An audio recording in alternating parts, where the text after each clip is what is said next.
Hey, Max here. In this video, we'll go over advanced variables.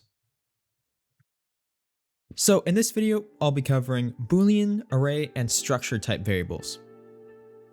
You can view this video largely as a continuation of our previous video on variables, which you should definitely watch if you haven't already. I should also mention that for the types that we're going to talk about in this video, you should make sure to change the variable in the variable window to the right type using the wrench icon. First, we'll look at Boolean variables. These are very simple. It's just a simple flipped true or false.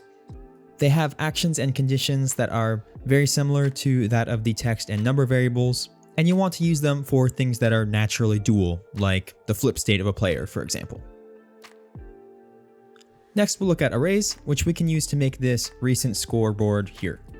You can think of an array as just some list of variables which are themselves ordered by an index number, which starts from 0, and we can always add or remove elements from the list. We'll start by converting our variable to an array, and then we can use the Add Child Variable button to add new elements to our list. Here we've added 3 placeholders, which we'll fill in with the 3 most recent scores later on. In fact, we'll add the new score to the list whenever the player dies and their game is over. We can do this using the Insert at Index action, which is actually from an extension, specifically Array Tools by Arthuro555, which is really useful for working with arrays. Here, we're using it to put the score variable at the first index. In other words, we're inserting the score at the front of the list. Now, to loop through our list of scores, we can use the ForEachChildVariable event type, which will go through each of the elements of our array exactly once, and it will do this in order. We'll start by selecting our array object, then we'll store each array element in a last score variable, and finally we'll store the child name, which in this case is just the array index, in the score index variable.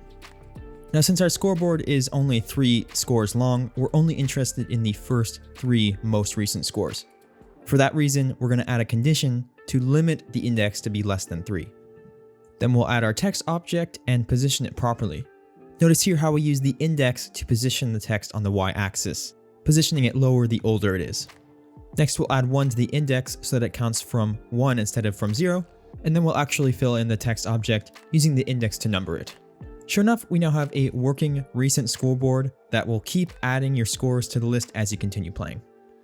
By the way, to access a specific index of an array, you use square brackets, and in the square brackets, you put that index. Also, when you need to insert an element at the end rather than at the beginning of an array, you can use the built-in append action, which does exactly that.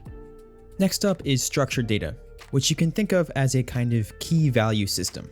Each child has a unique key, which is then used to determine its value, which this animation demonstrates. In this case, we have the variables score and kills, which both relate to player stats. So we're going to move those into a structured variable, which we can do similarly to the array, where we use the Add Child Variable button. Now, instead of something like kills, we might use stats.kills, which is in fact how we access the children of a structured variable. The name of the structure, followed by a period, followed by the name of the child object. So that's great, but our game essentially functions as it did before. Some of you might be wondering what the benefit of something like this is. Well, for one, organizationally, if we have lots of variables, it can be nice to be able to group them into sort of containers. But really, one of the main use cases for structured variables is storage, since instead of having to save potentially hundreds of variables, you just have to save 1. And this is a very powerful technique which Wesley will be talking about in next week's video. So hopefully, now you understand advanced variable types. As per usual, we love to see your feedback in the comments below, so definitely let us know if this video was helpful to you. Alright, thanks so much for watching, and I'll see you in the next one.